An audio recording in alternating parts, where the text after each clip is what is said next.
പാറൂസ് വ്ലോഗിലേക്ക് എല്ലാവർക്കും സ്വാഗതം. ഇന്ന് നമ്മൾ ചായക്കൊരു ഉള്ളിപ്പക്കവടയാണ് ഉണ്ടാക്കാൻ പോകുന്നത്. ആവശ്യമുള്ളത് എന്തൊക്കെയാണെന്ന് നമുക്ക് നോക്കാം.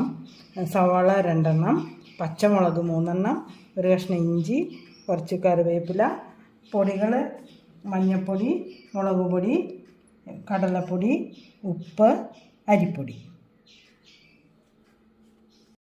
ഇതിനി അരിഞ്ഞിട്ട് കാണിച്ചു തരാം.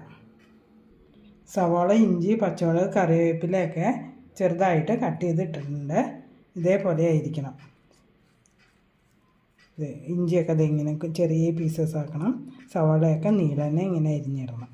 ഇനി പൊടികളൊക്കെ ഇതിലേക്ക് ചേർക്കാം. ഇനി പൊടികളൊക്കെ ഇതിലേക്ക് ഇടുവാണ്.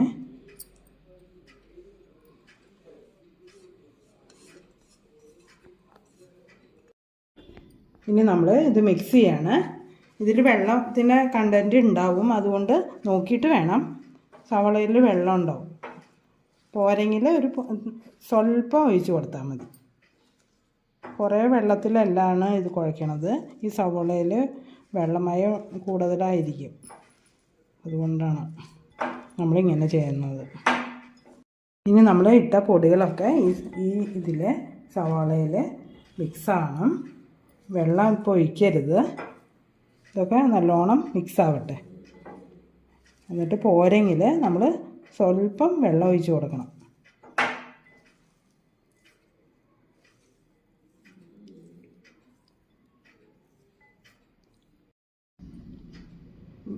സവാളയിൽ ഇങ്ങനെ കുഴച്ച് വയ്ക്കുമ്പോൾ നീരിറങ്ങും. അപ്പോൾ നമുക്ക് വെള്ളം ആവശ്യം വരില്ല.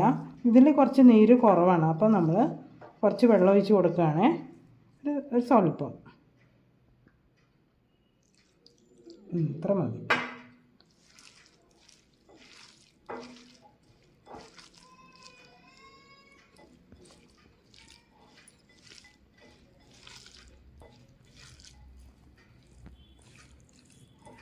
നിങ്ങൾക്ക് ആവശ്യമുണ്ടെങ്കിൽ ഇൻഗ്രീഡിയൻസ് ഒക്കെ കൂടുതലെടുക്കാം. ഇതിപ്പോൾ ഞാൻ 2 എണ്ണം എടുത്തിട്ടുള്ളൂ, അതുകൊണ്ടാണ് നമ്മൾ പൊടികളൊക്കെ കുറച്ചിട്ടേക്കുന്നത്. ചട്ടി അടപ്പത്ത് വെച്ചിട്ടുണ്ട്. അതിലേക്ക് എണ്ണ ഒഴിച്ച് കൊടുത്തു. എണ്ണ നല്ലോണം ചൂടായിട്ട് വേണം ഇതിലേക്ക് ഇടാൻ. ചൂടാവട്ടെ. എണ്ണ നല്ലോണം ചൂടായിട്ടുണ്ട്. ഇതിലേക്ക് നമ്മൾ ഇങ്ങനെ ചെറുതായിട്ട് പിച്ചി ഇട്ട് കൊടുക്കണം. കട്ടയാവരുത്. ഇങ്ങനെ ഇട്ട് കൊടുക്കണം. വെള്ളത്തിൻ്റെ അംശം കുറച്ചാൽ പാടുള്ളൂ, അത് എന്നാലാണ് ഇതിൻ്റെ ടേസ്റ്റ് വരുള്ളൂ. ഇങ്ങനെ കട്ടയായിട്ട് കിടക്കാൻ പാടില്ല.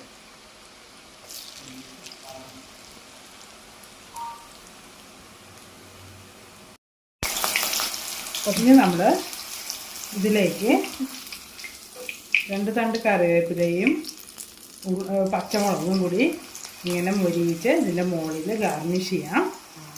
എന്നിട്ട് കാണിച്ചു തരാം കേട്ടോ. നമ്മുടെ 4 മണി പലഹാരം റെഡി ആയിട്ടുണ്ട്. ഉള്ളിപ്പക്കവട എല്ലാവരും ഉണ്ടാക്കി നോക്കണം. ഭയങ്കര ടേസ്റ്റിയാണ്. എല്ലാവർക്കും ഇഷ്ടപ്പെടും. നിങ്ങളുടെ അഭിപ്രായമൊക്കെ അറിയിപ്പിക്കുക.